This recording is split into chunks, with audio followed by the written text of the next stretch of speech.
इसकी व्याकरण में ही इसका सारा रहस्य इशारा छुपा है। सम माने बराबर, आदि माने आदि। आदि इधर काटो, आदि इधर काटो, बीच में सम करके एंट्री प्रवेश कर जाओ, बस वहीं परमात्मा बैठा है। और वो कहाँ मिलेगा? यह भूखे भजन न होए गोपाला और यह ले अपनी कंठी माला।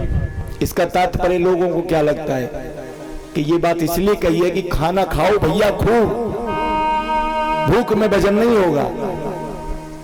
ये कंठी माला अलग रखो, पहले पेट पूजा और फिर काम दूजा, ये तात्पर्य लोग निकालते हैं, लेकिन इसका ये अर्थ नहीं है। अरे भोजन करने वाले को कहीं भजन सुहाता है? फिर तो वो चारपाई चाहिए, पलंग चाहिए और सोने को चाहिए, वो कहां से भजन करेगा? ये बात भी किसी विद्वान ने लिखा, और उसने लिखा भूखे भजन न हो गोपाला। भू माने धरती, खे माने आकाश। धरती से लेकर के आकाश तक भजन तो कहीं हो ही नहीं सकता, क्योंकि भजन सत्य सनातन है। उमा कहूं मैं अनुभव अपना, सत्य हरि भजन जगत सब सपना। सपना, सपना कैसे? जैसे कि आपको अभी अभी बताया था दशहरा का मेला। भूखे भजन न होए गोपाला, यह लो अपनी कंठी माला। धरती से लेकर के आकाश तक कहीं भजन हो ही नहीं सकता, न कोई कर सकता। क्यों?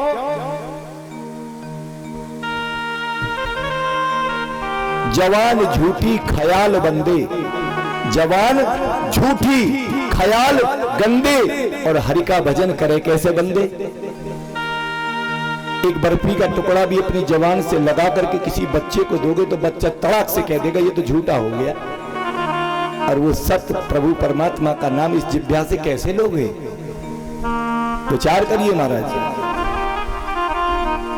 कैसे लेंगे आप? ये भजन कहां होगा? शास्त्रों में सब के सब बोलते हैं, सब जगह लिखा हुआ है, सभी संत ग्रंथ जानते हैं, लेकिन सच्चा इसका ज्ञान संतों के चरणों में मिलेगा, जो वास्तविकता में पुजारी तो आपको बनाने आया है, लेकिन खुद भी तो वो पुजारी हो पहले। एक भागवत करना अलग बात है, और एक भागवत प्रचार मंडल होना, वहां भागवत का प्रचार करना एक अलग बात है।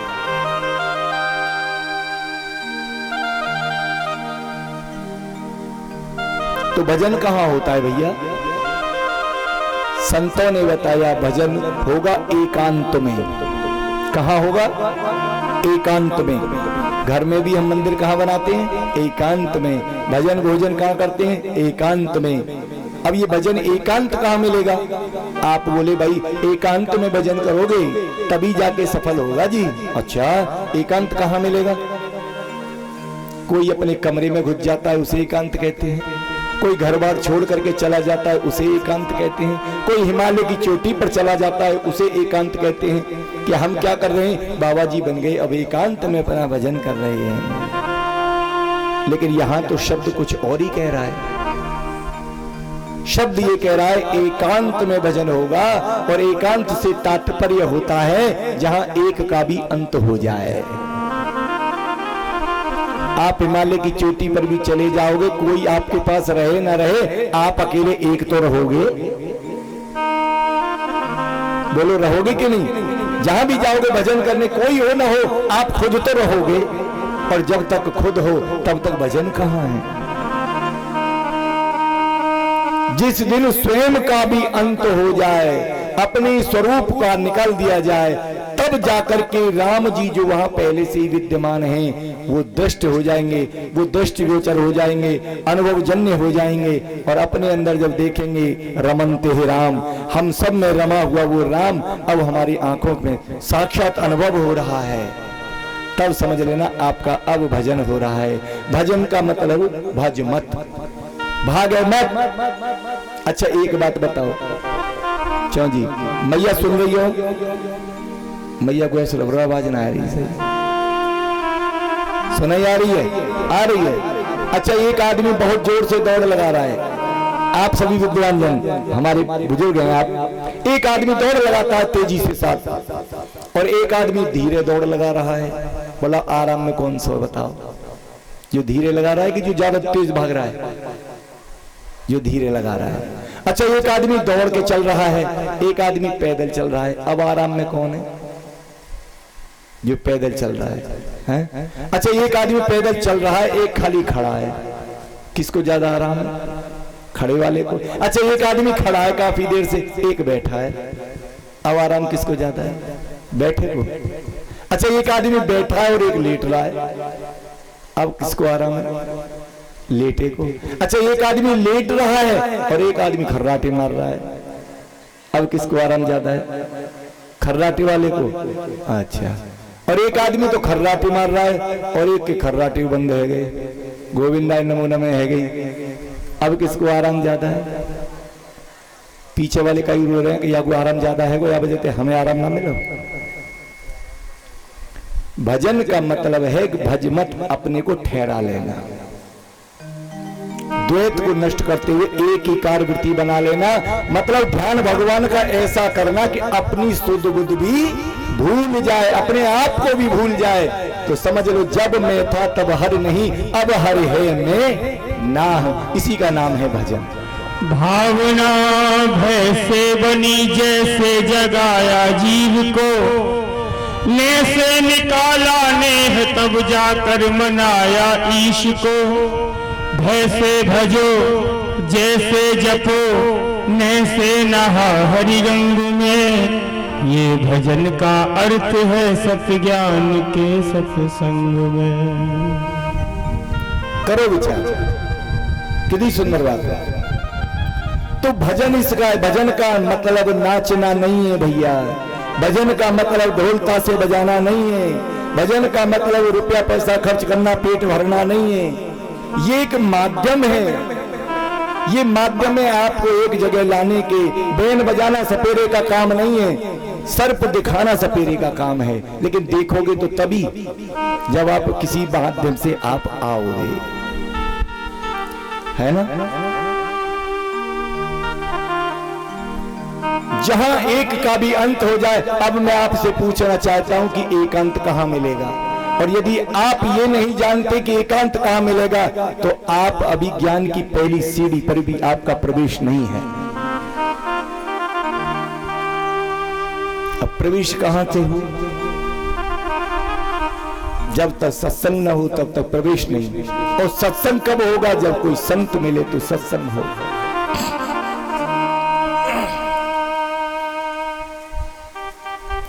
उस भजन को पहचानना, इस संसार में केवल मात्र वही भजन सत्य है, यही भागवत का सार है। सुखदेव महाराज राजा परीक्षित को यही समझा रहे हैं अंत में कि भैया सब कुछ झूठा है, जो मैं कह रहा हूं वो भी झूठा है, जो देख रहा हूं इंद्रियों से जो कुछ भी है वो सब झूठा है। इंद्रियां सच नहीं दिखाती साहब, इंद्रियां सच नहीं दिखाती हैं। रेल की पटरी पर खड़े हो जाओ तो यहाँ इतनी चौड़ी दिखाएंगी, और 1 किलोमीटर दूर देखोगे तो दोनों पटरी मिली हुई दिखाई देंगी। कैसे विश्वास करेंगे? इंद्रियां सच कहती हैं। कान से सुनने पर भी पता नहीं चलता जी साहब सही है कि गलत। पास वाले को ज्यादा स्पष्ट बताते हैं, सुनाते हैं, और दूर की कोई खाना फूसी हो तो उसको नहीं बता पाएंगे।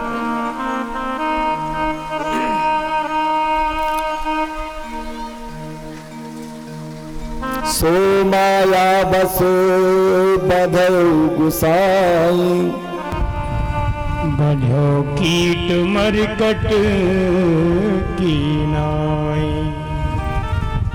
ये जो जीव है ना संसार में परीक्षित जी, ये जीवात्मा संसार में जो अपने आप को कहता है हम फंसे हुए हैं माया जाल में, ये गलत कहता है। क्योंकि ये जो फंसा नहीं है, ये स्वयं अपने आप को फंसा रखा है इसने। याद रखो, एक वस्तु जड़ है और एक वस्तु चेतन है। जड़ में तो सामर्थ्य ही नहीं है कि जो आपको पकड़ ले, चेतन की ही सामर्थ्य है कि वो पकड़ने की लगता है, क्योंकि चेतनता के अंदर ये सब चीजें हैं। अब एक पेड़ को एक आदमी पकड़ करके बैठा था, उसने खोइया भर रखी और शोर मचा रहा था, अरे मुझे कोई छुड़ाओ, पेड़ से छुड़ाओ, पेड़ ने मुझे पकड़ लिया, पेड़ ने पकड़ लिया। दूसरा आदमी बोला, भाई पेड़ कोई मनुष्य की तरह बुद्धि रख रहा है कि जो तुझे पकड़ लेगा, तूने ही पकड़ रखा है। उसके हाथों को छुड़ाया छूट गया। बोले हाँ मुझे पेड़ ने छोड़ दिया। अरे पेड़ ने नहीं छोड़ा, पकड़ तूने ही रखा था। रामचरितमानस में बाबा उत्तरकांड में कहते हैं सो माया, ये जीव माया के वश हो जाता है, अज्ञान के वश हो जाता है। परीक्षा जी ध्यान दो, मैं आपको पुनः कह रहा हूं, कल से परेशान नहीं करूंगा, आप कहीं भी ध्यान रखना, क्योंकि अब जो पढ़ा रहा हूं, जो कह रहा हूं, इसी में से मैं प्रश्न पूछने वाला हूं थोड़ी देर में। सो माया बस भयो भुलाना, ताते प्रभु में नहीं पहचाना। सो माया बस भयो गुसाई, बधो कीर मरकट की नाई। ये जीवात्मा संसार में कैसे बधा है? कीर और मरकट की तरह। कीर कहते हैं तोते को और मरकट कहते हैं बंदर को। संत तुलसीदास जी कहते हैं बाबा संत शिरोमणि कि ये जीवात्मा इस संसार की माया में इस प्रकार से बंध गया है जैसे कि एक तोता और बंदर फंस जाता है। कैसे फंसता है कि तोते को पकड़ने के लिए शिकारी एक जाल बनाते हैं, जगह जगह खूंटियां डालते हैं, उस पर एक तार का बांध देते हैं, उस पर एक पोली नली डाल देते हैं, पोली नली, अनेक नलियां डाल देते हैं, और जब तो उस पर फिर अनाज डाल देते हैं, कुछ दाना पानी खाने के लिए। जब तोता आता है, आकर के उस तार पर बनी हुई नलियों को पकड़ लेता है पंजों से, और जैसे ही उस नलियों पर पैर पकड़ता है, नली घूम जाती है, तोता उस तार पर उल्टा लटक जाता है। अब उसको एक साथ ये लगने लगता है अरे मुझे किसी ने पकड़ लिया, जबकि पंजे उसी के हैं, उस नली को पकड़े हुए। पकड़ उसने स्वयं बनाई है, लेकिन अज्ञानतावश उसे लगता है कि मैं बैठा घूम गया, मुझे पकड़ लिया। अब वो बेचारा उड़ता भी नहीं है, क्योंकि अगर उड़ूंगा तो शायद शिकारी मुझे मार देगा। इस तरह से जीवात्मा घर गृहस्थ की माया में फंस जाते हैं। बंदर को कोई पकड़ते हैं शिकारी लोग तो क्या करते हैं, एक सुराही लेकर के आते हैं जिसका मुंह छोटा होता है, अंदर से पेट बड़ा, उसमें चने भर देते हैं। बंदर जाता है चनों के लालच में, हाथ को अंदर सुराही में घुसाता है, बड़ी मुश्किल से उस मुंह में हाथ सीधा घुस पाता है। अंदर जैसे ही चनों की मुट्ठी बनाता है, फिर उसके बाद में जैसे ही वो बाहर निकालने लगता है, उसका हाथ सुराही के मुंह में फंस जाता है और उसको लगता है मुझे किसी ने पकड़ लिया।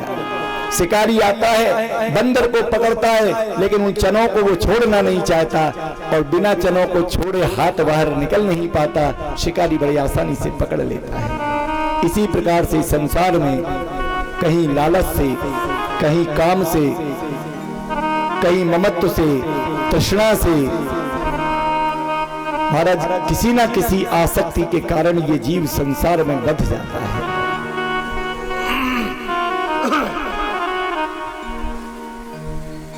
तू तो उड़ता पंछी यार, एक दिन ये हमारा जीवात्मा चला जाएगा। आज यहाँ मेला लगा है, कल नहीं लगेगा, कल हम आएंगे, हम ना रहें या आप ना रहें, कोई पता नहीं कब कौन कहां कब बिछड़ जाएगा। इसीलिए गाया कि हे जीवात्मा, मैं तुझे संसार के क्या क्या विषय सुखों को खिलाऊं। 4 दिन की जिंदगी फिर अंधेरी रात है। इन 4 दिनों के लिए क्यों हमेशा के लिए 84 लाख में भटकना पड़े? क्योंकि ये अंदर जो हंस है ये रुकेगा नहीं, चला जाएगा। तू तो उड़ता पंछी यार, तेरा कौन करे एतबार। उड़ता पंछी यार, तेरा कौन करे एतबार। तू तो उड़ता पंछी यार, तेरा कौन करे एतबार। उड़ता पंछी यार, तेरा कौन करे एतबार।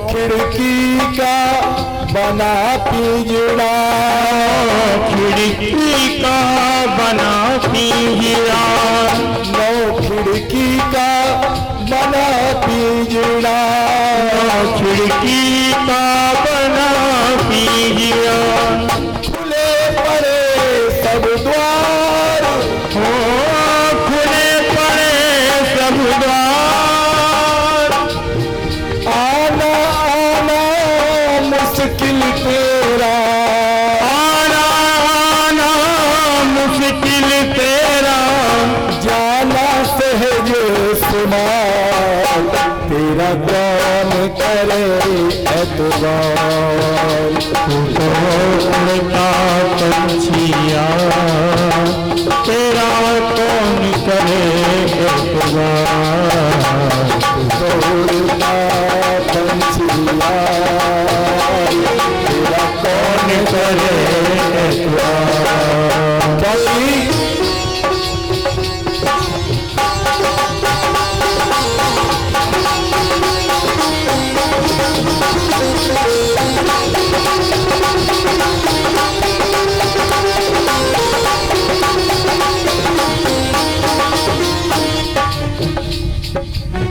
तेरे कारण महल बनाए, तेरे कारण महल बनाए, संचय सुत धन चार, संशय सुख धन चार, संचय सुत धन चार, संचय सुख धन चार, सबको छोड़ जाए तू पल में, सबको छोड़ जाए तू पल में, निर्मोही निर्धार, तेरा कौन करे एतबार।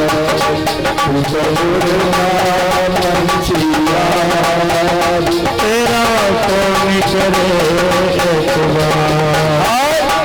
जब तक ये जीव यहाँ रहता है परीक्षित जी, बढ़िया बढ़िया कपड़ा खवाए पिलाए सब तरह से सेवा की जाती है।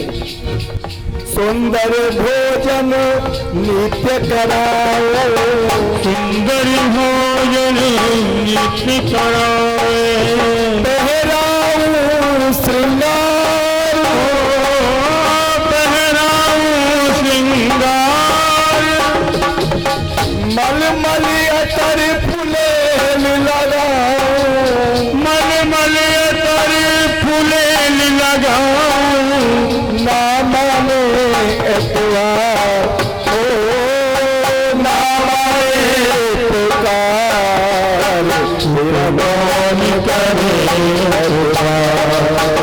तू तो उड़ता पंछिया तेरा कौन करे एतबार।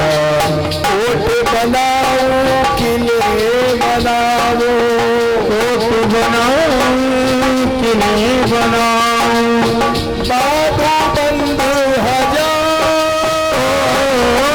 बाजू बंद हजार,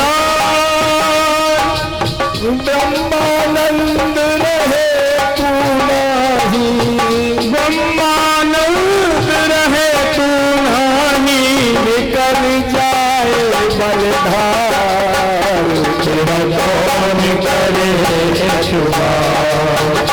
तू तो उड़ता पंछिया तेरा कौन करे एतबार, तेरा कौन करे एतबार।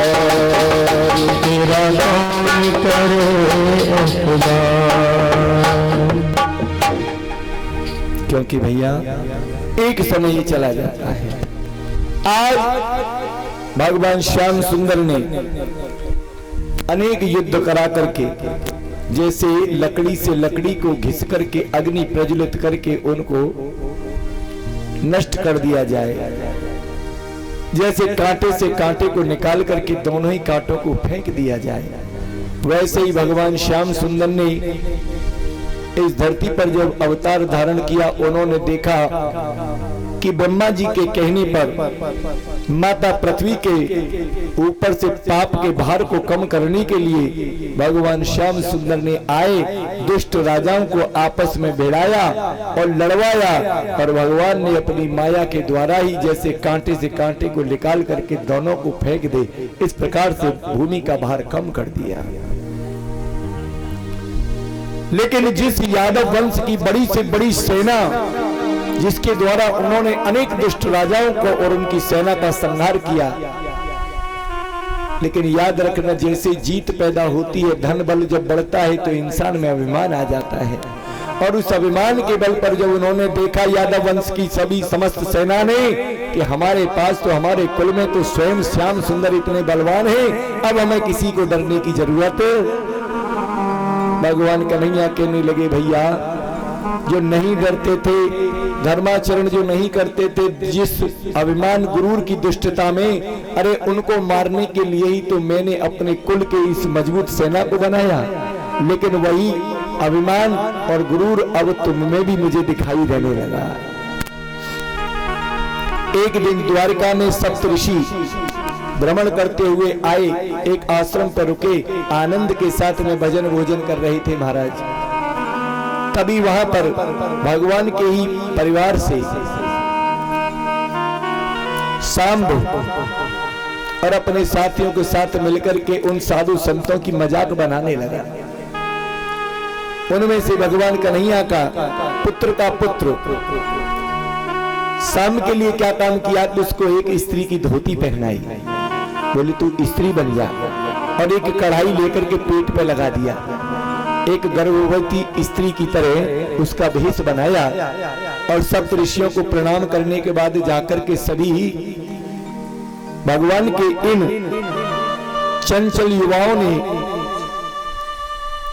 कहा, महात्मन प्रणाम प्रणाम, महाराज ये हमारे साथ में ये स्त्री आई है, आप विद्वान जन हैं, अब ये पूछना चाहती है कि बताइए हमें लड़का पैदा होगा या लड़की पैदा होगी।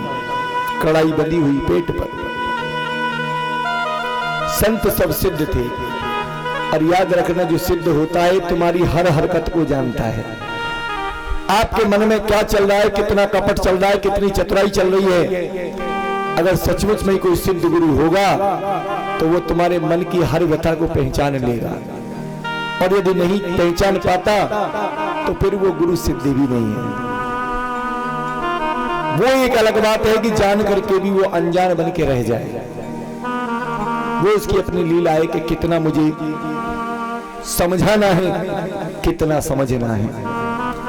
आखिर उन्होंने कहा, अरे मूर्ख बालको, तुम हम संतों का उपहास कर रहे हो, हमारी परीक्षा ले रहे हो, क्या ये स्त्री है आपको लग रहा है? क्योंकि एक पुरुष को ही तो लेकर के आए। उन्होंने कहा ठीक है, अगर पूछना चाहते हो तो जाओ, इसको न लड़का हो न लड़की हो, इसको एक लोहे का मूसल पैदा होगा। अब इतना किया, जैसे ही जाकर के घर जाकर के उसने अपने उन वस्त्रों को उतारा, सभी डर गए। डरने के बाद में देखा तो एक लोहे का मूसल ही उसके पेट से निकला। घबरा गए कि भगवान कन्हैया को अगर ये पता चलेगा तो बहुत ज्यादा क्रोधित हो जाएंगे। उन्होंने जाकर के मथुरा के राजा उग्रसेन को ये बात बताई कि महाराज इस प्रकार से बहुत बड़ी गलती हो गई। उन्होंने भी कहा कि भाई तुम्हें संतों महंतों का अपमान नहीं करना चाहिए था, वो तो अपमान करने आई नहीं, तुम स्वयं गए, नहीं जाना था मत जाते, लेकिन यदि उनसे तुमने सब कुछ किया था तो उनका सम्मान करना ही था। ये तो तुमने मुसीबत ले ली, पर ऐसा करना किसी को बताना मत। इस मूसल को सरकारी खर्चे पर घिसवा देते हैं, उसको घिसा घिसा करके इतना रेत जैसा बना दिया, पूरे को बोले इसे समुद्र में डलवा दो, समुद्र में चला जाएगा, फिर कोई हानि नहीं होगी। लेकिन महाराज घिसते घिसते घिसते घिसते जब पूरा का पूरा मूसल घिस गया लोहे का, लास्ट में एक थोड़ी सी किरच रह गई, वो इतनी तिकोनी थी, बोले चलो इसको भी फेंकवा दो। उसको एक मछली ने निगल लिया, उस मछली को एक मछुआरा पकड़ने वाला लेकर के आया, और महाराज उस मछली के लिए जिसके पेट में वो था, उसे एक शिकारी खरीद ले गया। और जब उसने उस मछली को काटा पीटा जो भी किया, मांसाहारी था, तो उसमें से वो लोहे की कील को देख करके उसने कहा अरे ये तो गजब की कील है, और उसको उसने अपने धनुष की नोक बना लिया, धनुष की नोक बना लिया। उन सप्त ऋषियों ने यही श्राप दिया था कि तुम्हारा नाश करने वाला ये मूसल पैदा होगा। आज उस मूसल को घिस घिस करके डाल रहे हैं, लेकिन संयोग से वही स्थिति पैदा होने वाली। एर का नाम की घास पैदा हो गई, जो घिस घिस करके रेत बना करके उसको पूरा डाल दिया था समुद्र में, जो समुद्र किनारे रहती, बड़ी मजबूत, जिसकी चटाई इत्यादि भी बनाते हैं। अब तो एक दिन मदमस्त यादव वंशों की सेना के सैनिक एक दिन मदरा पान करने लगे, दारू अंदर बुद्धि बाहर। एक ने दूसरे से कहा सुनी हो गई। अब तो वो वहीं पर एर का नाम की घास को आपस में उठाते, एक दूसरे पर प्रहार करते, एक कम मारता दूसरा ज्यादा मारता, लहू लुहान हो गए और एक दूसरे से लड़कर के ही सब के सब वहीं भर गए। लेकिन याद रखना, भगवान के चेहरे पर उनकी मुस्कुराहट में कोई अंतर नहीं था, क्योंकि श्याम सुंदर का नाम है, ध्यान दो, मोहना। क्या है? मोहना। मैं पे ओ की मात्रा है और पीछे से लग गई ना, दो जगह तोड़ोगे तो इसका बन गया मोहना, जिसे किसी प्रकार का मोह नहीं है। मोह सकल व्याधिन मूला। जरा कैसे? मोह सकल व्याधिन कर मूला,